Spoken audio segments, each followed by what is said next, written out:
Okay, so good morning, everybody. Artificial intelligence is what we're going to talk about today in recruitment. All right, so a lot to be discussed in this subject. Just make sure I can get my my thing going here. So everybody can just look in the screen. We want to take attendance now. All right, we got that. Got everyone's to do facial recognition, and we are live and we're ready to go. So artificial intelligence and recruitment, we're going to talk about the trends, we're going to talk about the benefits, and we're going to talk about the ethics of artificial intelligence and recruitment.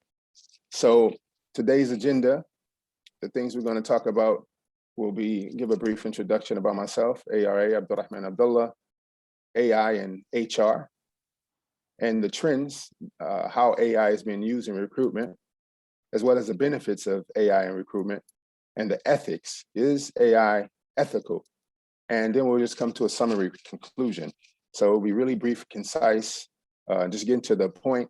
And just so you know, I approach this, I'm an HR person, but I approached it more so as a research, because a lot of this information, we knew about it, we hear about it, but we have to go and find out more information in depth, of course, when you do anything.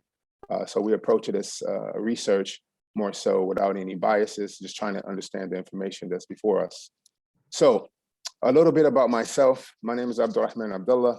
I am originally from America. I'm born and raised in San Antonio, Texas. After that, I spent some time in Europe. I was working with the military. I spent about 10 years in the United States Air Force. A lot of that time was spent in Europe. Thereafter, I spent some time in North Africa. I spent 2 years there teaching and also doing some things with the environment, Mr. Zach as well. And for the last 14 years, I've been in Kuwait, in the Middle East, working in various industries.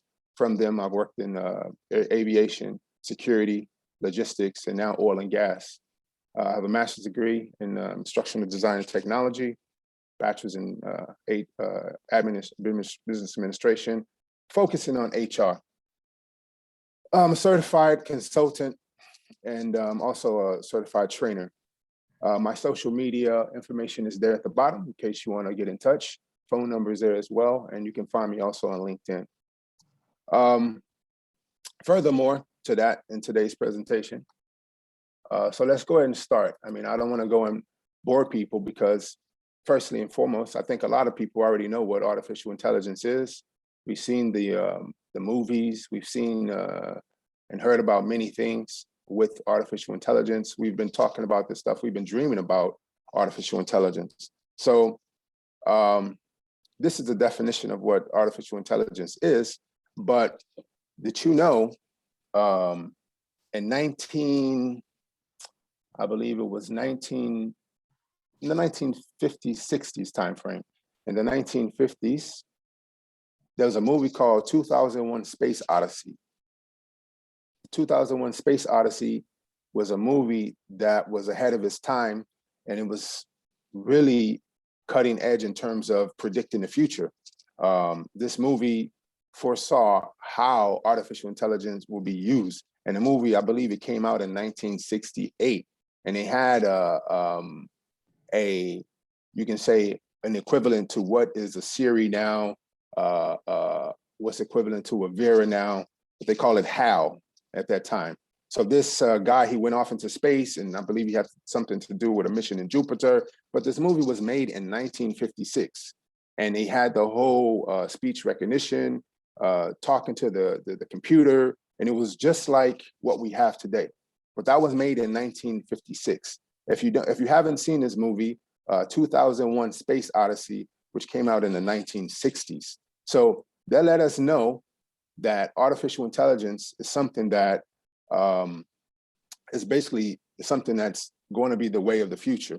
It was predicted in this movie. So the term artificial intelligence, as we mentioned, it was first used in 1956. The scientists were teaching the computers how to mimic or copy human decision-making. So this turned into machine learning, in which robots, they taught themselves how to remember the mistakes instead of simply copying them. Okay, so we understand the word algorithms. You know, algorithms is just a basic set of rules or instructions which a computer can help solve a problem. And this is what plays a big part in machine learning, which machine learning is different from algorithms. It's a part of AI. It's a computer science that focuses on the data and algorithms to imitate the way humans learn and gradually improve. So this is something that is being used now across many organizations and also many different industries. More so, we can just see some of these organizations that are using, I mean, not just the organization, but also the industries. Do we have anyone here, for example, in the healthcare industry that's in the conference with us? I'm sure there's a way that AI is being used there. Logistics and supply chain, AI is being used there, as well as finance, automotive. We know that we have, self-driving cars and IT, security. There's so many things that now have AI in them. So we see an AI everywhere in every industry. So it only makes sense that artificial intelligence would also come to one of the most pertinent fields, which is HR. So artificial intelligence in HR is basically something that was inevitable because we as people, we have jobs that we do. And let me just get to the next slide here.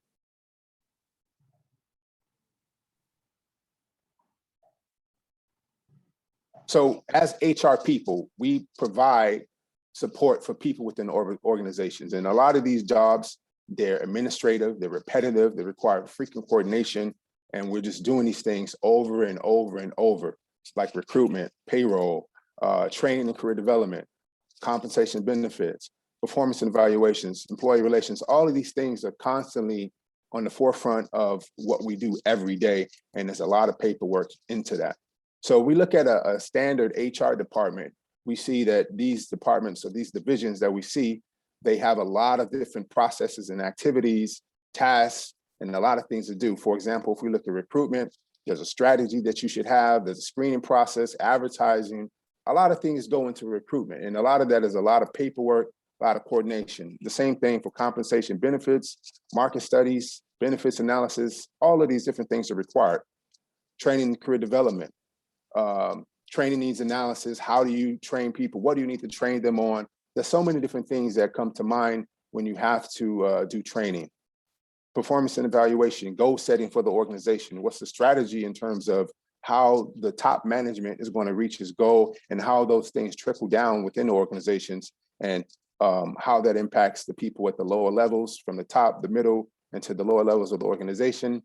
Employee relations, surveys, complaints, grievances, everything, all of these things are done throughout the organization and mainly through the HR department, as well as time and attendance, leave, payroll, all of these things are there. So this is actually what we call intelligent automation. This is intelligent automation. It is not AI, okay? There's a difference. We want to distinguish what's the difference between artificial intelligence, and we want to distinguish between intelligent automation, okay? There's a difference. You have AI and then you have IA. So with artificial intelligence, this is basically autonomous workers who are capable of mimicking human cognitive functions. This is AI. Whereas IA, this is intelligent automation, which enables large-scale data analysis and improved productivity. So this is where they differ, okay? So we don't want to mix the two. We want to understand that they actually complement each other. So when we think of AI, we should think about Alexa, Siri, Cortana, Vera, etc. When we think of IA, we should think about what it does for us in HR. It frees up individuals from mundane tasks. It scales up the operations. It reduces the cost. There's a lot of integration, the synchronization. There's not a lot of, repetitive, redundant tasks that are being handed down to people. So there's a difference between AI and IA, but they work very well together. And this is something that's going to free up the HR from doing those tasks over and over again. Intelligent automation throughout the career process. And HR, as we mentioned before, there are processes from the time a person enters into the organization. When I worked with Agility, it's a Kuwaiti logistic company, And Agility Logistics is based here in Kuwait, but it's now international. It's grown substantially since the time I joined, which was in 2007. But this was what brought me to Kuwait in 2007. I came as an HR manager, and we had to do a lot of recruiting for lower level positions. And I found that a lot of the processes that we had to do were really repetitive, and I like to look at HR or HR in general. We have a people process assembly line. There's a people process assembly line. Okay. And I conceptualized something we actually put into practice, a program called Writers. So because this happens every time, the first thing we do, we start off, we recruit people. And then the second thing we do is we immerse them into the organizational culture. And then we have to develop them. We have to train them. Next, after that, we have to evaluate them to see if they're doing their jobs effectively. And then either you're going to retain those people or you're going to release them. And this in turn leads to the organizational success. So we call this Writers, and this was very successful in terms of approaching our thought in terms of how we manage our HR for, trying to maintain our business. But a lot of these things at that time, in 2007, 2011, that time frame, they were not automated. There was a lot of paperwork involved. But according to a careerbuilder.com, 72 employers predict that elements of talent acquisition will be automated within the next decade. So automation is the way to go. So this is automation, which will ultimately go with the trend of AI. So this is an innovative trend in terms of recruitment now. If the organization is not using AI in the way that they're doing their business now, then they're going to be kind of left behind. So this brings us to the next sections, which is AI trends in recruitment. So what is a trend? Trend is the general direction in which something is developing or changing. And this is a noun. So we have an upward trend in sales and profit margins. And it's also something that we're doing. It's a change or development in general direction. Unemployment has been trending upward. But why do things trend? Why do things become hip? Why are people following this thing? And why are people doing this? So just because AI is really trendy right now, does that mean we have to do it? Well, according to this one tweet here by Brian Solis, he says, if necessity is the mother of invention, then the vision of this is innovation. So they basically, you need to innovate or die. This is a very powerful statement, innovate or die, because we've seen many companies go to the wayside because they failed to innovate. What comes to mind? Blockbuster, Video, Kodak, Nokia. We can think about these companies that didn't innovate, which led to their demise in terms of business. So AI is trending now in recruiting and as well as many other industries. So this is the way to go. So we understand the history of how recruiting has come about through technology over the years. So in the 1990s, this was the time I was graduating high school and trying to find a job, and everyone was putting their resumes on monster.com, USA Jobs, and you put everything in there and hopefully someone gets back to you, and you had the corporate career sites. Then you had the applicant tracking system in the 2000s where, they were basically tracking applicants, and you had a lot of buzzwords like we mentioned before, the knowledge, skills, and abilities, KSAs. So we had a long laundry list of words that you want to put them in your resume. Why? Because the system will pick you up and you're more liable to get the job if you understand what they're looking for in the job description. So everyone was going to recruiters and people who were specialists on resume writing, and they would help you write your resume. And this was what was happening. In the mid 2000s, we see that we have LinkedIn, which came about, I believe, in 2003 or 2005, to where now everything is opening up. I believe they said just in about a couple years after LinkedIn had launched, they had 168 million profiles on LinkedIn. So LinkedIn opened up the doors for recruiting. Now we have social recruiting, which is on Twitter. There's jobs done online. People are posting jobs online. Social media recruitment is one of the most powerful Howard strategies of now. almost all businesses are using social recruiting and using social networks to proactively seek out candidates. This is happening a lot now, and I think a lot of us are aware of this. So AI trends. So we understand, okay, AI is trending. So who's the developers, who's the players that are using AI for sourcing, screening, and doing all of these things? So we got a lot of different companies here. These are some of the companies I've come across. And also we have, I believe there's going to be a presentation today on how AI actually works, from Skill, AI, and Automate. So I believe they're going to give us a presentation today regarding how AI actually works. And this is one of the reasons why I didn't want to necessarily show a video about it, because I think it's kind of commonplace, so we kind of have a general idea. There's many videos and many things we can find on YouTube about this subject that shows great videos, but I want to leave that to them so they can give us a demonstration on how it works. However, I did want to point out that the trending things in terms of these are the people, the companies that are developing it, and these are the companies that are actually using AI software to recruit. So some of those big companies, we know their names, we see them everywhere, and these companies are actually going with the trend of recruiting through AI. So one in particular, this robot created by Staffery, her name is Vera. And many of you may be familiar with this robot, Vera. She is basically an AI-based HR assistant. She manages mass recruitment processes. She searches CVs to web, to phone. She conducts video interviews. She collects feedback, converts this data into actionable analytics and reports. So basically, she's a computer. She's doing everything. She speaks over 68 languages. She can conduct hundreds of job interviews in one day. So this is something that actually helps recruit. And this is what the big companies are trending to do. So we have the likes of IKEA, Pepsi, Coca-Cola, L'Oreal. Many of them are using this software. And if I'm not mistaken, this company is actually a Russian company that has implemented this robot, Vera. So you can also find Vera online. Is actually where I took the picture. She's on LinkedIn. To have a social media account for Vera. And she's a recruiter. You'll receive a phone call. She'll ask you a series of questions.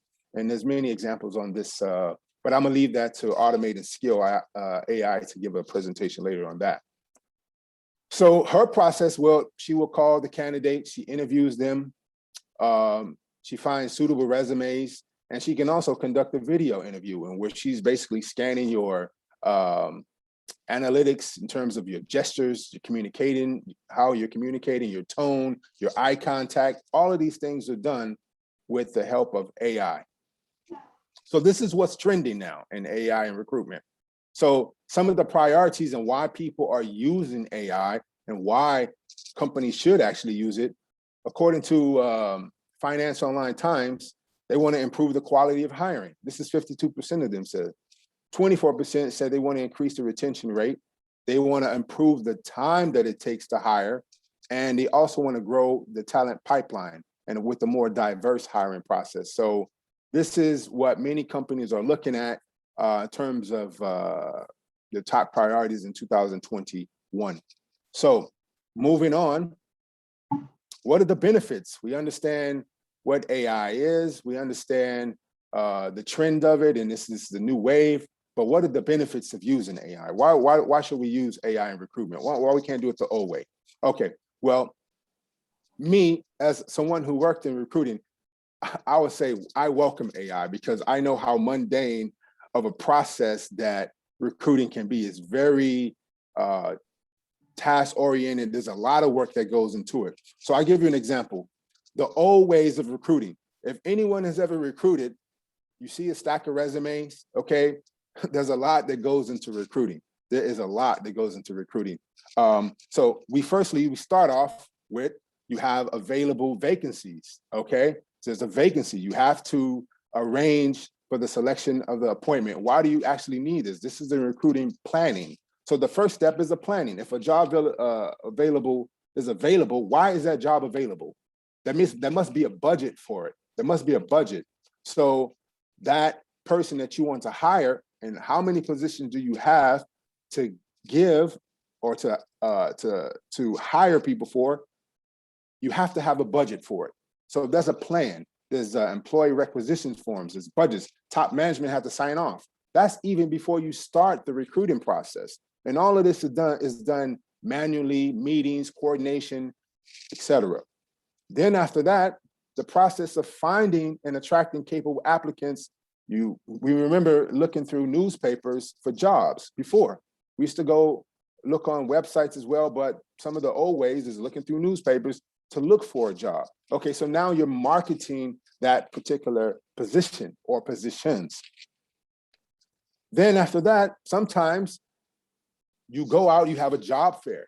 I mean, how many of us conduct the job fairs where you have people come, you give them a 5-minute interview, you ask them their name, you see if they can speak English, and you go through a series of questions that you want to understand, okay, about that person, and you only have 5 minutes because sometimes there's so many people there, then you have to give them ratings. You'll put a stack of CVs on the table, and you say, these are the A+ people, these are the A people, these are the B people, these are the C people, and the D people. And that's the recruitment process. So after that long day of working at a job fair, you still have a big stack of CVs or resumes that you have not selected. So you got the A's, you have the B's and the C's and the D's.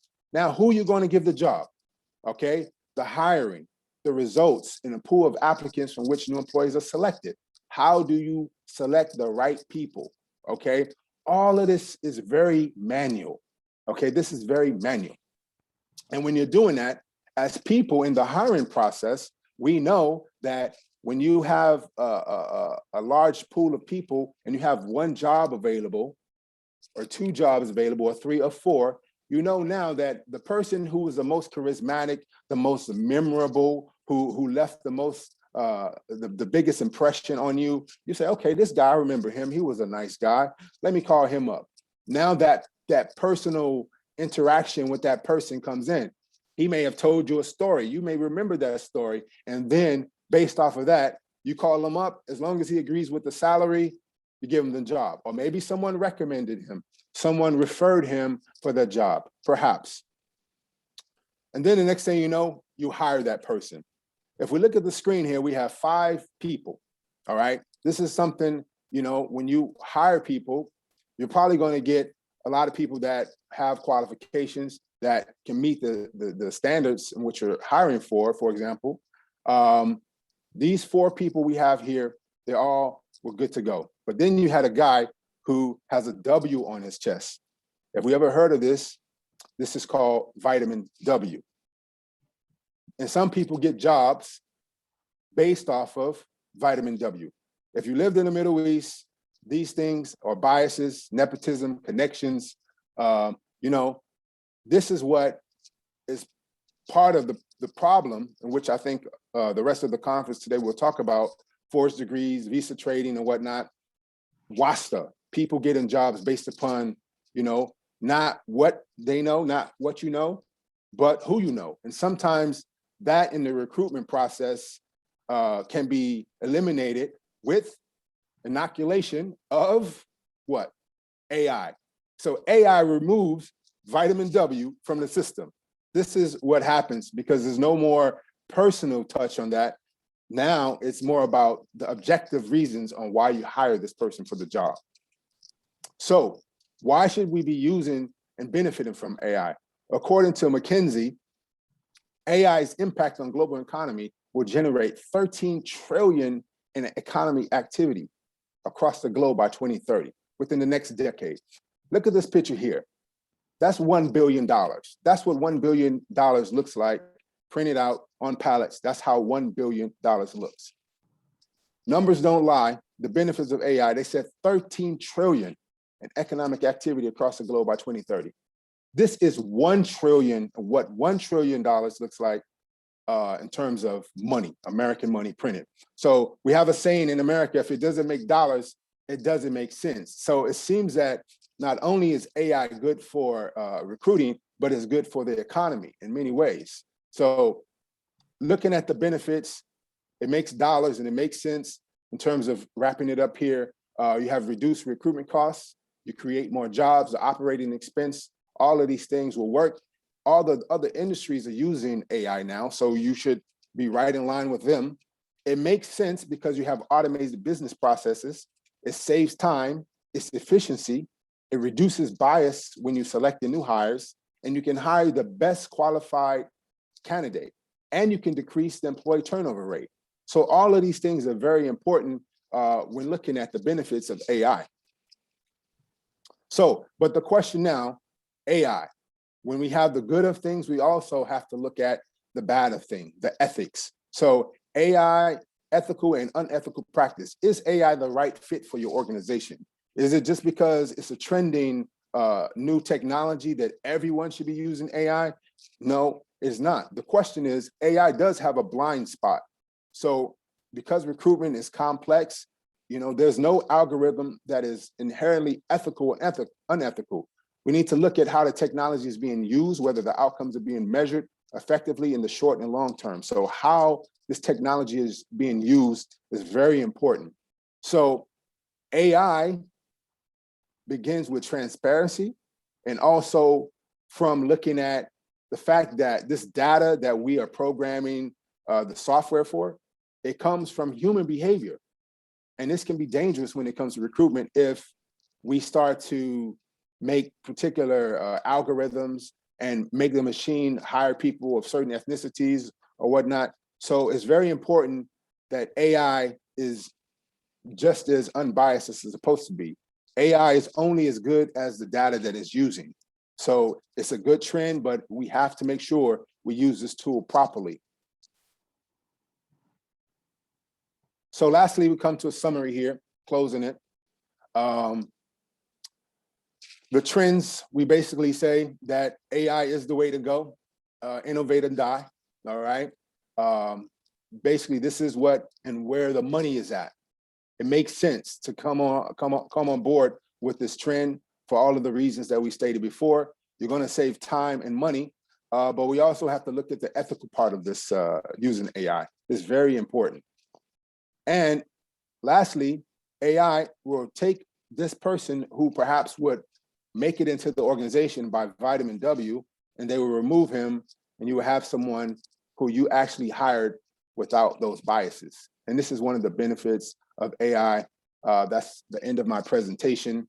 Thank you for listening. And if there's some questions or anything, I think I have a few minutes left, and we can go from there.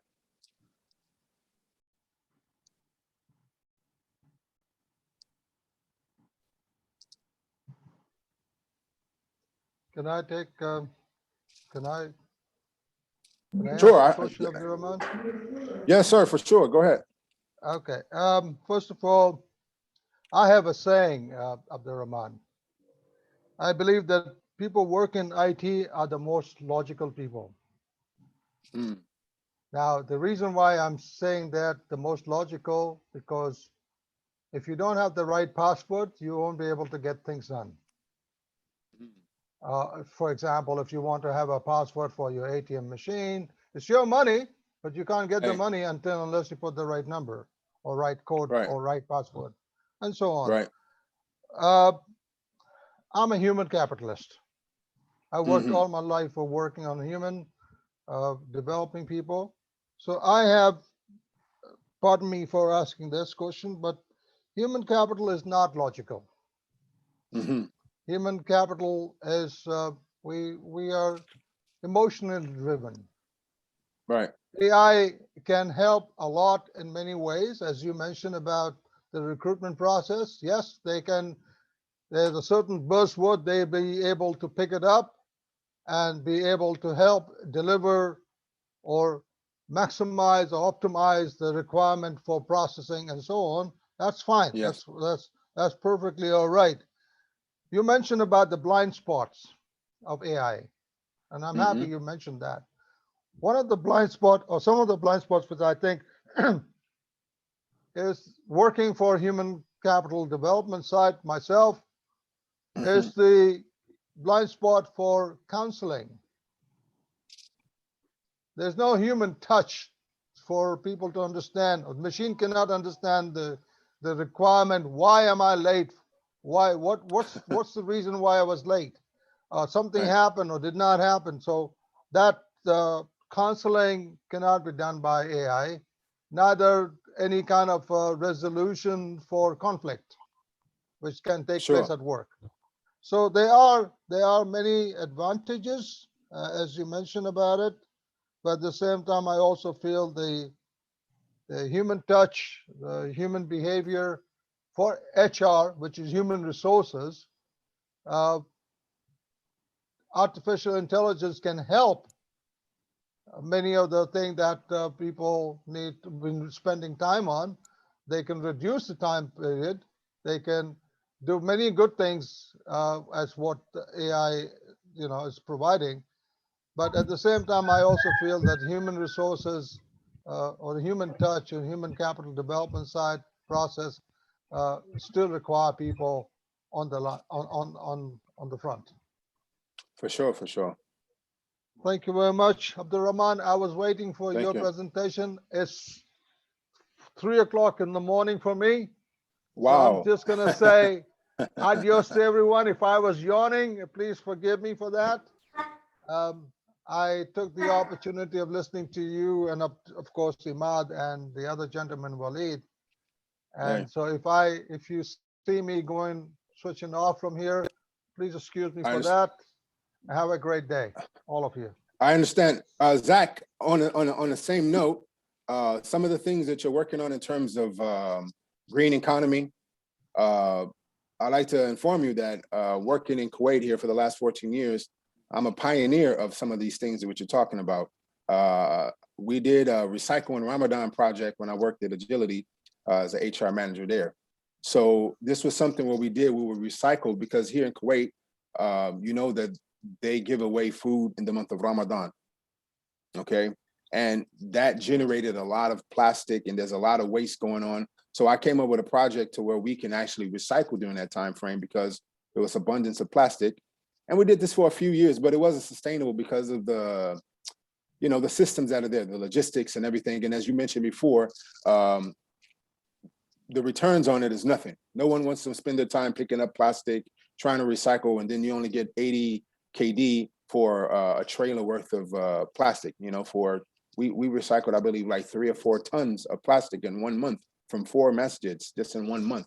But there is many movements here kind of working towards this economic green economy or whatnot here. And I think there's a lot of undercurrents of people wanting to do this in spots and pockets. But I believe Omar mentioned it, that it has to come from the top down. So anyhow, offline, maybe I'll reach out to you and send you something so you can review. I like to take one moment of your time, and all of you gentlemen and ladies. Bahrain used to be the first country among the Gulf countries to have oil. Bahrain is the first country who don't have oil. So in other words, what I'm trying to say, oil-based economy is a leading economy. That was the reason why I was showing you or sharing with you all the snapshot.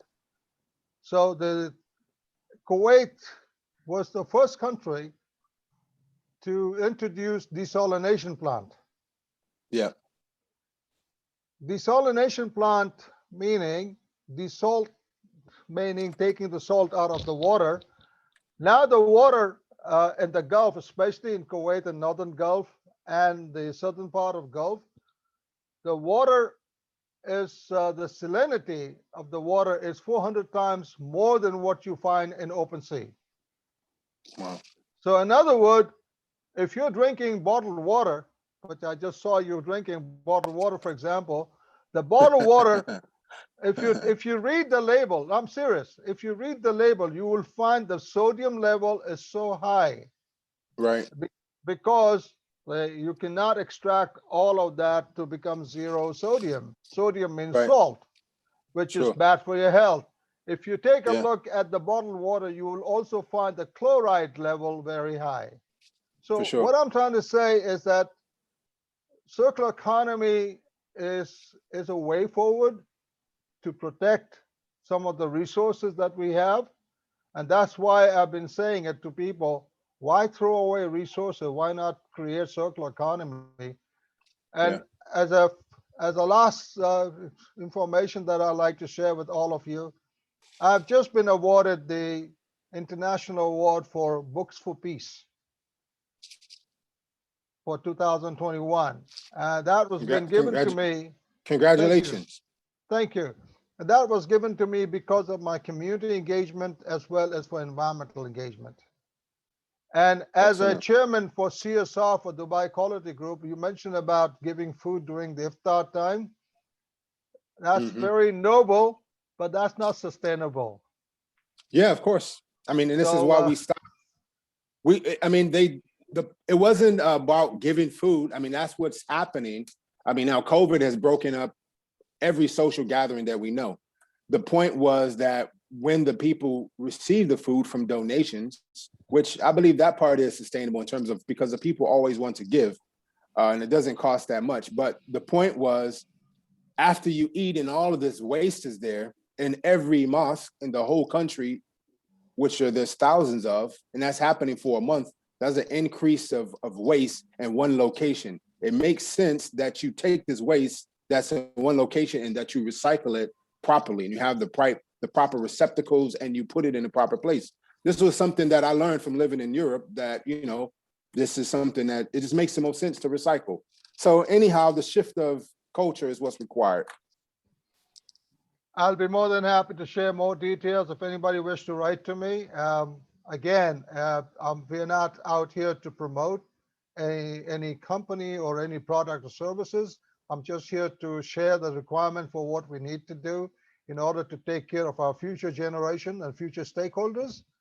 And if we can create the opportunity by creating the Women Empowerment Program, by giving them the economic equality, it helps a lot. And that's what I wanted to share with you guys. Thank you very much. And I again apologize. I got to go sleep. Thank you again. Thank you. Bye now. Bye-bye. Yeah, Mr. Abdurrahman, how many companies are using AI in Kuwait for recruitment? I actually, in Kuwait, I have no idea in terms of how many. Honestly, I can't tell you.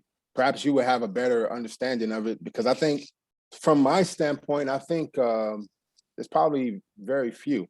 And maybe you in this conference is going to be opening up the doorway for that in terms of, people starting to follow this trend. So I'm waiting on the presentation. I believe the simulation of how it's actually used. I don't want to give any videos or show how it works. I wanted you guys to showcase that. So actually, I don't know. I'll have to be very frank. I don't know. I didn't find any information about it when I did my research. I didn't find anything. Okay. Yeah, but it's a good question. Presentation.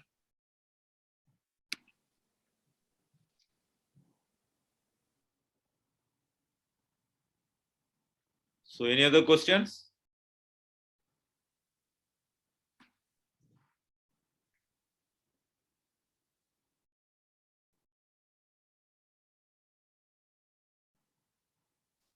Everyone is sleeping, huh? It's a new technology, so Yeah. Yeah, we are trying to. Hi, sir. Yeah. Hi, sir. I'm here. Hi. Sir, can you repeat question? Sorry. Hi, sir. I'm here. I am here.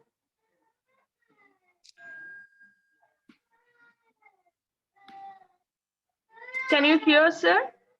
Yeah. Yeah, we hear you. We hear you.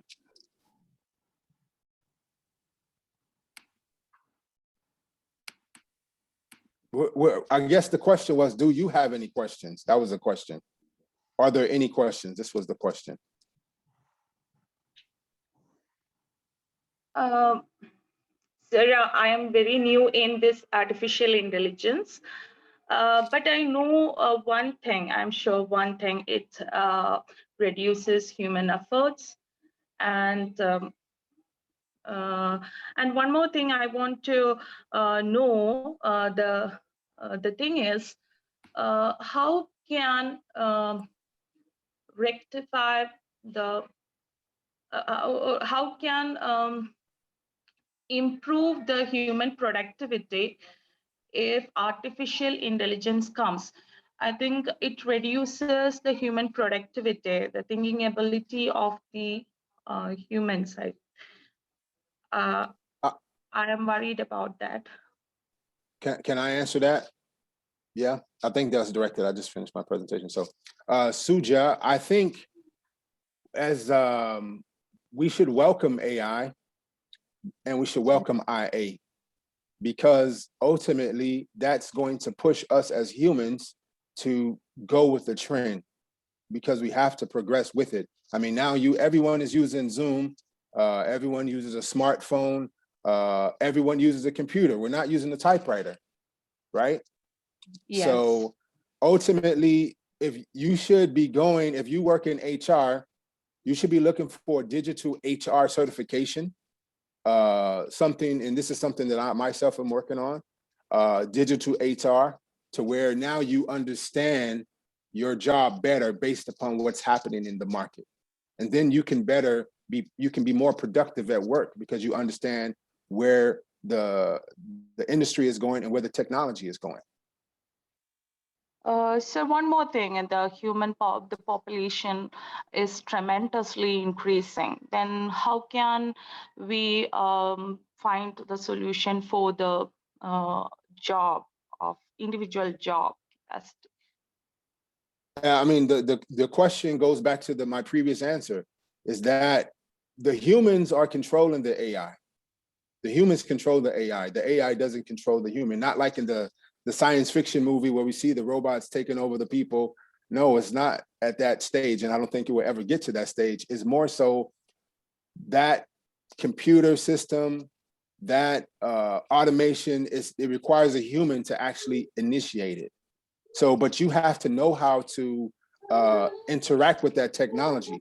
And actually, in many countries, this is where everyone is going to, because this is what's creating the job. And I believe in artificial intelligence in alone, in the whole world, they say there's only like 10,000 people who are specialized in artificial intelligence. This is what I heard when I was doing my research, only 10,000. So they did the math and they said that each one of these individuals, their salaries or the money that they make based upon 1 year's GDP, is that they made $350,000 a year.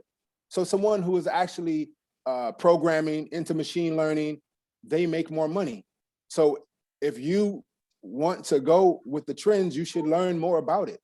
If you have children, teach them about it. Let them get a certification in this, so that they will be prosperous as well. So don't worry about the technology taking the job away from you. Just go with the technology rather.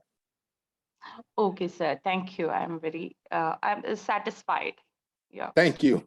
I'm glad to satisfy you with this answer. Yes. Rahman, can I add to it, if you don't mind? Sure. Go ahead. Yeah. Back then when the Industrial Revolution came about, people were worried about their jobs being lost. But when the Industrial Revolution came about, there was machines that took away the jobs that was repetitive. And this gave the humans more time to understand or work on the other aspects of the Industrial Revolution, how to operate the machines and all, but the machines were doing the job. So in the same way, we are in another revolution where it is AI, big data, cybersecurity. So yes, they will be taking over some of the jobs, but then it gives humans other aspects or other avenues to look into. So with artificial intelligence, we have cybersecurity on the rise, the hacking. It gives rise to many other jobs as well. So this adds, to more job opportunities as well. Thank you for sharing it, Omar. Most definitely. Thank you.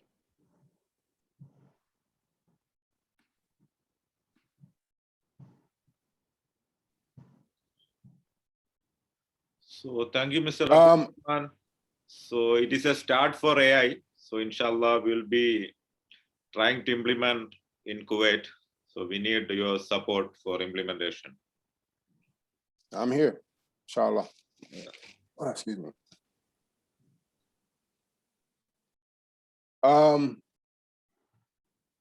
Can I open up? Someone sent a question in the chat. Yes.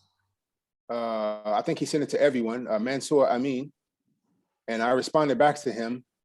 He says, what are the digital certifications and where may they be availed? A brief background, please. So I just shared what I know, a company that I'm looking into, and maybe there's others that people can talk about. They're called, I know AIHR is a company in Europe. I believe it's in Netherlands. And I'm researching this company now. And I like to do the market research before I just go with any certification. But this company, they have a good website and they have a lot of information about AI and HR where you can get a digital certification, I guess, to basically understand all the different facets of AI while you're working in HR. If anyone knows of anything else, Mr. Shamil, of any other certifications or any companies that's given this digital certification, please share it because people want to know.